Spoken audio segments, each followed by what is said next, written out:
Each and every Monday is $9 Monday at WagerTalk.com. All daily picks packages are priced at only $9, including $40 5% best bets. As an added bonus, all new users will receive $25 in WagerBucks credited to their accounts, available for immediate use after their initial $9 Monday purchase. So make sure to take advantage of $9 Mondays at WagerTalk.com.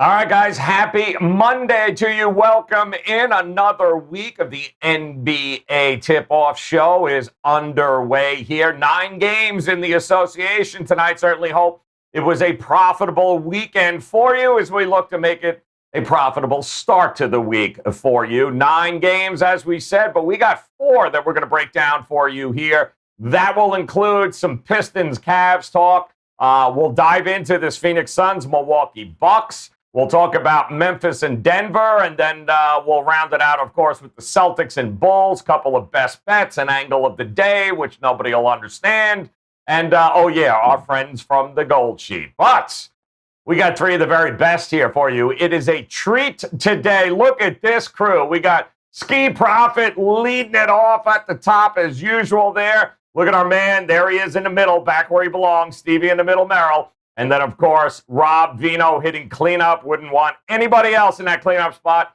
other than Rob Vino. So, Ski, let me start with you, my man. Happy Monday. It is $9 Monday at Wager Talk, which, of course, means that best bets are $9 right now. How was your weekend, man, and what do you got going on at Wager Talk today? Well, I've been doing pretty solid in baseball. I've won 6 of my last 7. So I have a couple baseball plays that I've already made today, and I've yet to make one on NBA, but I'll get there shortly after the show. All right, cool stuff. All right, Merrill, talk to us, my man. $9 Monday here at Wager Talk. How was your weekend, and what do you got going on at Wager Talk today? Yeah, I've been kind of treading lightly in the NBA here. We got about a month to go until the playoffs, so we're going to tread lightly and pick our spots. But I do have a game I like a lot tonight for $9 Monday in the NBA, and actually perfect over the weekend. I don't know if you can say I swept the weekend because I went 2-0-1. I had 1 push and then 2 wins in baseball, but didn't miss anything. And like I said, took the 2 days off in the NBA, but went 2-0 in baseball. By the way, number 2 right now at Wager Talk for the baseball season in Profit 1. And I do have a strong NBA best bet tonight for $9 Monday at WagerTalk.com. Ooh, that was a lot of sucking of your own ass there, Steve Merrill, but very good. Congratulations. Rob Vino in the house. Talk to me, my man. Somebody give him a Mentos. Ask me how I did. Talk to me, Vino. What's going on, brother? How was your weekend? What do you got going on at Wager Talk? Yeah, if it was any good, I'm afraid to say so now. I don't answer the question, Rob. It's a trap. I'll say this: last 7 days NBA, profit-wise, number 1 at Wager Talk. Year to date, since January 1st, NBA number 1 at Wager Talk, profit-wise. So that's been really good. The FCS, Joe, I just want to mention this real quick because probably the highlight of my whole weekend was a 5% winner in an FCS game. FCS football playoffs coming up this week. Looking forward to that as well. That's enough. I don't want to get accused of pulling a Merrill here. Yeah, I was going to say, you might as well keep it down while you can there. But all good, man. We are ready to rock and roll here, guys. But again, $9 Monday, now would be your chance to get over all the best bets at WagerTalk.com. Just $9. So head over to Ski's page. Of course, he's been crushing an MLB. You got Steve ready to go, as he told you. And, of course, Rob Vino ready to rock and roll here today. And we're going to kick it off with our contrarian game and play of the day. And we're going to take a look here because it wasn't hard to figure out. This line flipped rather quickly here. Opened up as Detroit's laying 2 at home, taking on the Cleveland Cavaliers. It is now completely flipped to the Cleveland Cavaliers are now laying 3 on the road. So we've got a little bit of reversal there. Just about 70% of the tickets, 80% of the money just back in Cleveland all day here. Now, the injury report looks like, I don't even know if they have enough room to list all the people here for Detroit. Grant is out. Killian Hayes is in. Larry Nance Jr. out for personal reasons. Seems to be the big one for the Cleveland Cavaliers. But, Ski, I'll start with you, man. Do you agree with such a crazy line movement to start with? Cleveland on the road, now a 3-point favorite after being a 2-point dog to open up with. How are you going to approach this game tonight?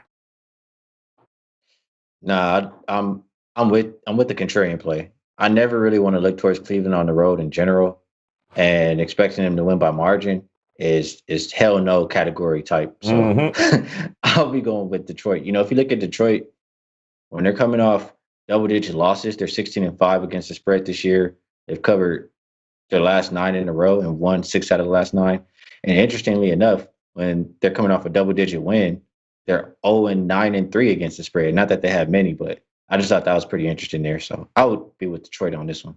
Yeah, the problem with Detroit seems to be after they win and cover a game, the next game is usually death. Talk to me, Merrill. Where are you thinking about here? It's a big swing. We're talking about a 5.5 point swing towards Cleveland. Do you trust Cleveland in this spot? Do you agree with the market? I'm definitely not going to lay points with a team that's 1-4 their last 5 games, 20-36 on the season. But then again, probably not in a hurry to back a 17-40 team only getting a handful of points. Detroit has kept a lot of games close this year, but they're usually a bigger dog than just 2 or 3 points. Safest way I think to play it might be the over. A few Friday nights ago, Rob Vino and I were on John Ryan's show, and as we were doing it live, Rob announces that all 5 starters for the Milwaukee Bucks are going to be out. And we were talking about how do you play this, and the line moved like 9 points. Charlotte, by the way, did win and cover that game, but it was still like around a pick 'em. But the total dropped like 8 or 9 points. I remember Rob and I both said, the over probably has value now because it's going to be a playground mentality. All these guys can score in their sleep, and they're probably not going to play much defense. So I think all these injuries for Detroit actually adds up to maybe an overplay because it's not like they were a great offensive team with those guys anyway. And by the way, they're 5-1 under their last 6. But look at those totals. They've all been higher than this number tonight, which is around the 213, 214 range. So I think the over is the safest way to play it. Don't guess the contrarian side. Just play the total over. It's not a complete loss here, Rob, for this Detroit. Now, obviously, a lot of guys out. Grant with the quad injury. I think Wayne Ellington, Corey Joseph all out. But Killian Hayes is a go. Sadiq Bey is a go. Isaiah Stewart is a go. A lot to be excited about for this Detroit team here. But, now they're an underdog at home. How are you approaching it?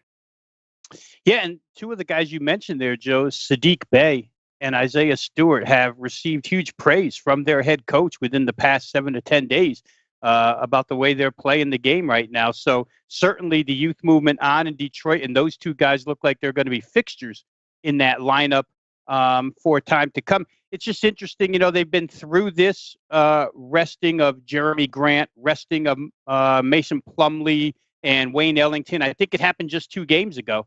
So you look at all these bottom feeders, Oklahoma City, Detroit, and I saw one online site that listed the rest for Lou Dort tonight as a tank violator. And these teams just want to lose basketball games rather than win. And then there's the Cavaliers. Darius Garland, I'll play Teddy here, and I'll just read you this quote. Darius Garland, after their last game, which they lost, he said, "We're all in this cluster right now. Every game matters to us." They've got the 10th seed right now. He was referring to the Bulls, their last opponent. They've got the target on their back. We wanted this game really bad. And then Kevin Love said he likes the way that the young kids on the team have responded to losses that they hurt in that Cleveland locker room. So I know I'm going to get 48 minutes out of the Cavaliers. However, like Steve said, you really don't want to lay points with this team. In their defense, they've matched up twice with Detroit this year. They've won both times. Once was a double overtime game, I think. Both went over the number, if you count the overtime game. And tonight, interestingly enough, where the game opened, it hasn't moved towards the under with all the absences. So maybe over is the right way to go. Yep. All right. Good stuff there, guys. That's Cleveland and Detroit, 7:10 p.m. Eastern Time tip. That is our contrarian game and play of the day. We'll be looking at the home team getting points here now, the Detroit Pistons. All right. We're moving on to our featured game, our first featured game, and look at that. It comes with a John Ryan angle of the day. And if we could get the font any smaller, oh my word. Let me see. And we want, of course, John Ryan at sportsmemo.com. Thank you, John. He writes here, number 1, We want to bet on teams that are coming off 3 consecutive games that had 220 or more combined points scored in each one of them. We also want the betting line to be within 3.5 points on either side of a pick'em. And then, of course, the team that is facing an elite opponent and is outscoring their opponents by an average of at least 6 points per game puts us in a situation where over the last 3 seasons, 32-10 straight up, 33-9 against the number. That is close to 79%, guys. That means back the Suns plus the points over the Milwaukee Bucks here. And I can say this, the market seems to agree with John Ryan's angle of the day. This opened up, as you can see, the Bucks laying 4 at home. Total is 233.5, but a lot of 2.5s now. So certainly some Phoenix love have come their way. The total hasn't moved an awful lot, guys. Still hovering around that 233.5. And Merrill, I'll come to you first here. Defense is a concern for this Milwaukee team. I don't care if Giannis is playing or he's not playing. Do you agree with the market movement here, or do you like the home team tonight? Yeah, I mean, if defense is a concern, then that angle makes more sense, because basically what it's saying is that high-scoring teams that plays high-scoring games, it's a competitively priced game now, and they're playing a Class A opponent, which is Milwaukee. They do well. And, I mean, definitely not looking for reasons to play against Phoenix right now. There's no question about it. In fact, going into this past week, over the past 2 months, they were 5 wins more than any other team in the league over the past 2 months. I mean, that's how much they're just smoking everybody right now. They're 40-16 on the season. With that said, though, they are on the road now against, what's considered one of the best Eastern Conference teams. Still, though, the West looks like the conference this year, and it's hard for me to lay points against a Western team. This game was in Phoenix. I'd like it more. And if Milwaukee wasn't coming off a bad loss, I'd like it a little bit more. But I'd probably lean towards the dog here, especially since Phoenix is coming off a bad loss. Don't know what to make of that San Antonio loss. I think it was probably just a look ahead to this road trip against Milwaukee and Philly. The Suns, a 12-point favorite, lose that game outright by 26 points on Saturday. Hopefully that's not a sign that they're starting to tail off. They've been pretty great otherwise. I think they were just caught looking ahead to this big Eastern Conference road trip. If that's the case, they should come focused tonight. Yeah, I mean, just a third game in a month there, Rob. Phoenix lost there against the Spurs. But, when you look at them defensively, the Phoenix Suns going up against a Milwaukee team that does a lot of damage at the rim in the paint. Phoenix not that great defensively in that area here. So who do you like in this matchup tonight? Yeah, very true, Joe. Interior points for Milwaukee, interior defense for Phoenix could be a problem. It's kind of the recent deterioration of the Phoenix defense that's given them trouble. They haven't covered much as of late, 2-4 last 6. Neither has Milwaukee, 3-5 ATS last 8. So neither's really on good point spread streaks. But for the Suns, they've given up 50.6% shooting or better in 5 of their last 8 games. And you're talking about a team that laid their foundation on defense for the majority of the season. What's crazy about the loss that Steve was talking about Saturday night, 111-85 against the San Antonio Spurs, the Spurs actually got fined by the NBA for violating the rest rule in that game. They played nobody. Popovich doesn't care. Pay the fine. We don't care. And yet Phoenix still gets destroyed by a band full of Spurs reserves. Not really good for them. They'll take it on the road. I'm sure there'll be a little bounce back out of them tonight. But if you just look at the other side of the game, Joe, that blowout loss to Memphis at home by Milwaukee in their last game wasn't great either. 128-115. I think the total's the way to go here. Milwaukee's certainly going to get theirs. They've scored 115 or better in 8 of their last 9. They're always good to get in between 115, 125. And the Suns have been scoring and not playing a lot of defense either. For me, it would probably be over the 233. Yeah, it's interesting, Skeet, because I'm a little shocked that it really hasn't rocketed up the total, considering that both of these teams offensively can exploit the other team's defense. So when you look at this game, how are you looking at it tonight here? I tend to agree with Rob that it can get over the total. I mean, Milwaukee's not great defending the perimeter, and we know Phoenix can shoot the 3 with the best of them. So we know Milwaukee wants to run up tempo, and Phoenix can play either type of game, a slow down game or a fast paced game. So I tend to think that there'll be points scored in this game as well. And from a side perspective, I want to look towards the Suns because, they've fared well versus competition all year long. But I just think Milwaukee, they've also been kind of playing good lately, and coming off that loss that they did the last game, I'm pretty sure they should be focused in this one. So, I'll lean towards Milwaukee, but I like the over a bit more. Oh, liking the over. All right, very good there. We've got another featured game of the day we're going to take a look at, and that's going to involve the Denver Nuggets, who are going to be hosting the Memphis Grizzlies. Now, this game opened up, oddly enough, at 3.5 at Denver. It is now sitting at 7.5, guys. The total as well, 227. I'm seeing 226s, 226 and a halves in a number of places here. Rob, I'll come to you. It's been an interesting couple of games without Jamal Murray. It seems like defense now. The Nuggets have found some, strangely enough, against Houston, but certainly Miami as well. What do you anticipate we're going to get out of this Denver team here tonight against this Grizzlies squad? Well, I think if you're Denver, Joe, as soon as that injury happened, that was the way you had to go. They're a pretty slow-paced team as it is, but their front line is their asset, right? They're so big. Michael Porter Jr., Aaron Gordon, of course, Nikola Jokic. So that's their strength. So to see them slow it down a little, try and play a little more defense, I think that is certainly the way they should go. Interesting with Denver that they're really playing for their home court lives in the playoffs right now. Since Murray went down, they're unbeaten. They're trying like crazy to hang on to that 4 slot so they at least get a first-round home court advantage. This line kicks up today excessively because, of course, Valanciunas is in concussion protocol, and that caused the reaction toward Denver.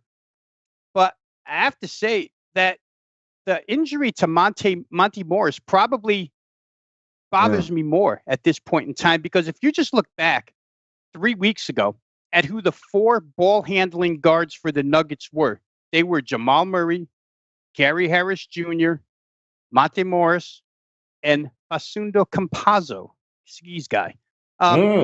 3 of those guys aren't playing here. Campazzo has been up to 26 minutes a game, and there's no point guard behind him tonight. If there's anything Memphis does have, it's a bunch of swarming guards and wings.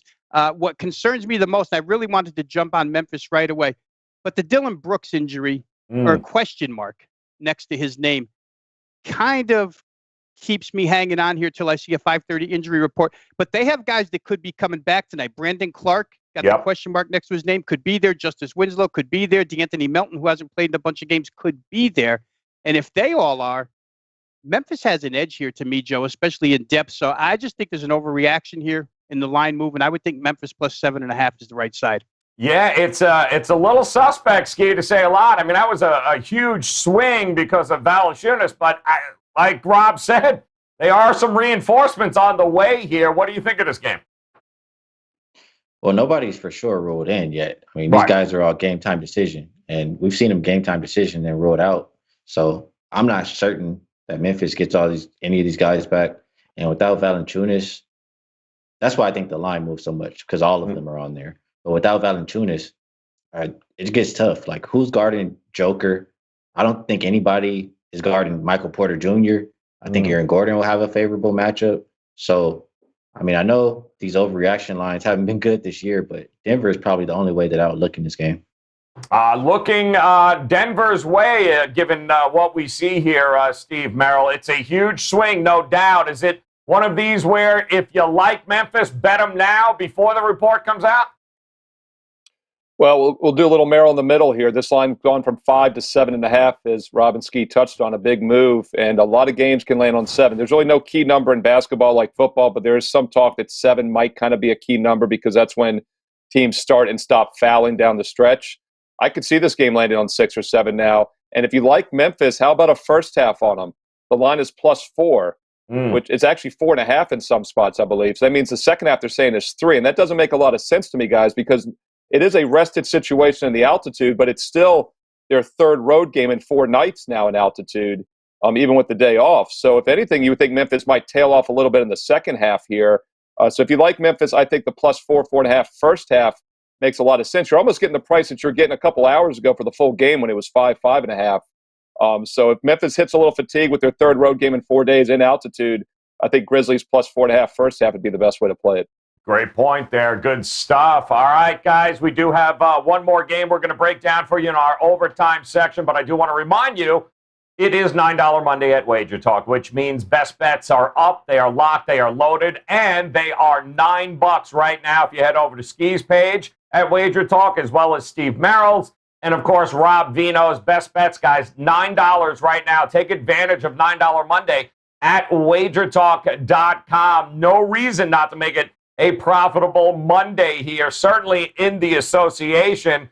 And let's take a look at this overtime game here, guys. And it's interesting because this game has been steamed, but it hasn't been steamed over. It's been steamed downward. We're talking about the Bulls and the Celtics. 222.5 is what it opened up as. And it has just done nothing but fall. Now hovering around, there's even a 215 or two out there, 215.5. Ski, I'm going to come to you to start us off here, my man. Has it been bet so low now that maybe the over has got some value in your opinion? Possibly. I mean, without Levine, I understand the big drop off in points, but both teams have kind of been trending towards an over. I don't really see Chicago shutting down or stopping Tatum or Brown. Both those guys look like they're going to play. So I could have a slight lean to the over. I think more importantly, like I shared with you guys before the show, the real angle of the day is the Celtics are 7-1 since Paul Pierce IG Live. So that's right. That's a good point. Yep. That's well handicapped, my friend. Very well nice to put that, to keep an eye on that. But it's no lie. You know, the reality is the reality of it. Brown, Tatum active, Kemba Walker, Marcus Smart questionable. Does Evan Fournier even play in the NBA anymore? Steve Merrill, let me ask you, my man, do you continue to look at the under here like the market's telling us, or do we start to look at the over for some value? Yeah, to put it in perspective, I mean, most books didn't even open a line on this until like 9 a.m. Eastern or so. It was like 217.5. There was a couple books that were in that 220 range, maybe an hour or two earlier. But for the most part, most books open 217.5, and it's still come down a couple points still. So it's been a substantial move to the under. Celtics have actually now gone over 3 straight for their last 5. This is a team kind of like the Heat and some other Eastern Conference teams. I keep waiting for them to flip a switch, come playoff time and be one of the better teams in the league as expected. Still waiting a little bit for Miami to do that, but it does look like Boston has done so. 6 straight wins, 8-1 straight up their last 9. But they're not necessarily doing it with defense. They're scoring. I mean, this is a team that's put up 240 points their last 2 games. The Bulls, meanwhile, can be offensively challenged at times, but they've scored 106 or more in 3 straight, and I believe in 7 of their last 8.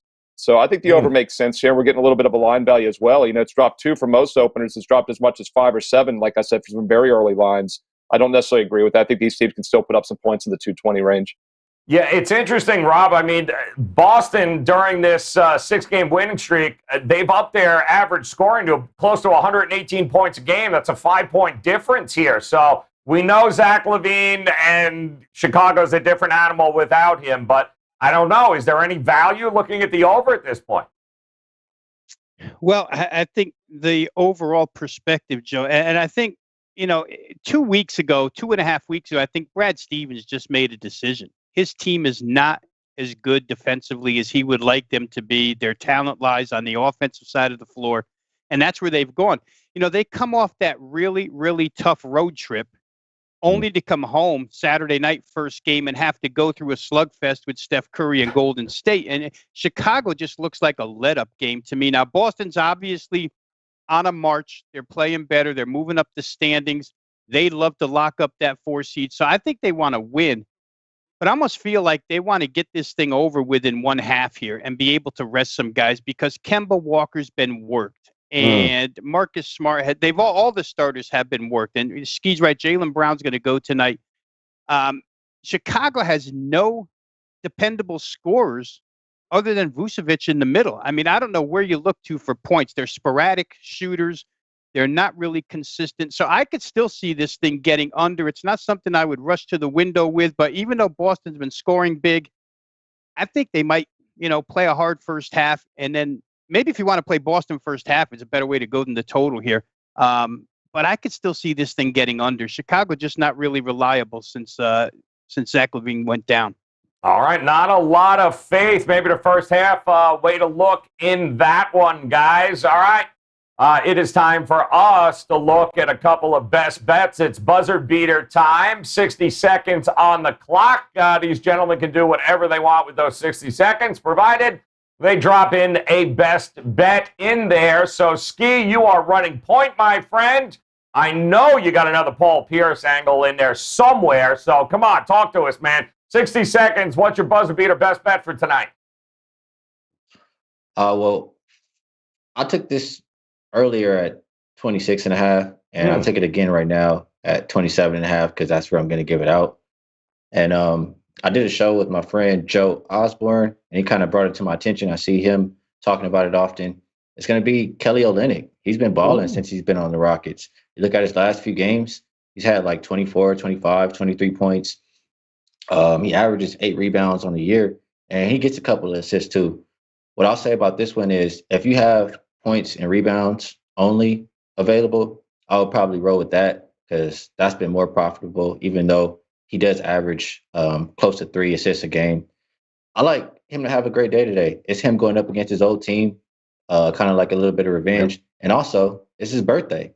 So, people have those birthday games, and when you go back to face your old team, your teammates want to make sure you have a good day. I heard Candace Parker and company talk about it on TNT. So, Kelly Olynyk over 27.5 points, rebounds, assists. Love that angle, man. Love that prop, too. We'll be going that way in just a second. So, Merrill, the floor is yours. I want to thank you very much for wetting that hair here today. By the way, it needed to be said. Thank you very much. We're much better camera angle. We didn't have to change. Very good. So go ahead and talk to us. 60 seconds, brother. Where are you going here tonight?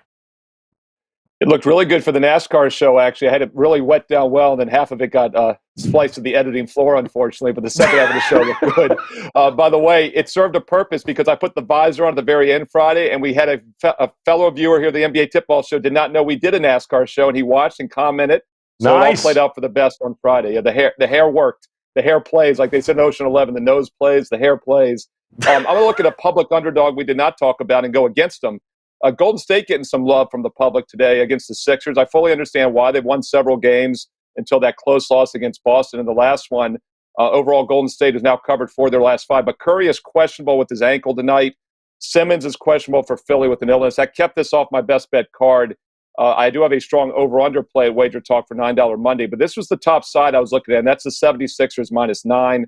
I still think they're a much better team. Even with the look ahead to Phoenix and Milwaukee, I think they stay focused here after the Clipper win. 2 days off, another day off tomorrow. I like this spot for the Sixers -9 at home over the Warriors. I don't know if we even have, do we have word on Steph yet? Who the hell knows? Rob Vino, the ball is passed to you, my friend. You are hitting cleanup today. 60 seconds. Where are you going tonight?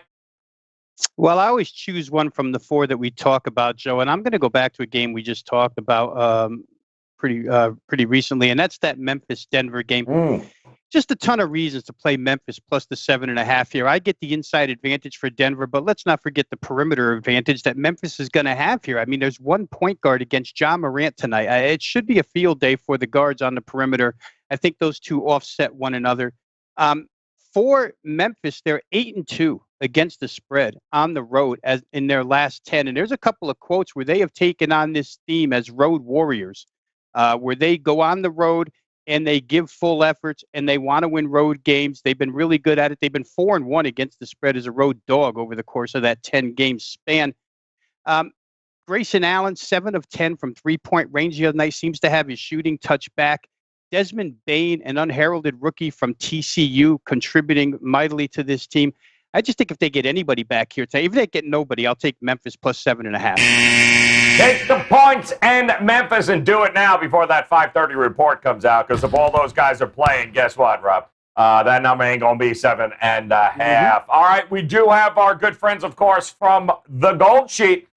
They've got a play of the day, and they are looking at the Phoenix Suns. Were actually opened up at getting 4. Now they are getting 2.5 on the road against Milwaukee. And this full write-up can be found, guys, at Twitter. Just visit the Wager Talk Twitter page. All of the Gold Sheet plays of the day that are seen here on the shows can be read in their entirety by following us over at Twitter at WagerTalk.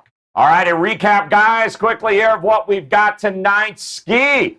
Kelly Olynyk, and it's so funny because he only played sparingly here in Miami. Now he's a monster, over 27.5 points, rebounds, and assists. Merrill, 76ers to dominate the Warriors here tonight. Rob Vino says grab those points with the Grizzlies now at 7.5. The Gold Sheet, they like the Suns plus 2.5. Our contrarian game involves the Cleveland Cavaliers on the road as a crazy 3-point favorite now over the Detroit Pistons. The Pistons would be the contrarian play of the day. And it is $9 Monday, guys. One more reminder, if you head over to WagerTalk.com, you've got the best bets ready to go. Just $9. Head over to Ski's page, Steve Merrill's page, Rob Vino's page. Locked and loaded tonight, guys. You should be as well. For $9, go get their best bets at WagerTalk.com. On behalf of Ski, Steve, and Rob, guys, we'll be back again tomorrow for the Tuesday edition of the NBA Tip-Off Show. But in the meantime, thanks for stopping by. Best of luck with your plays tonight, guys. We'll talk to you again tomorrow. Tuesdays is known as $2 Tuesdays at WagerTalk.com and SportsMemo.com, where you can get the hottest handicappers, best bet, or daily package for only $2.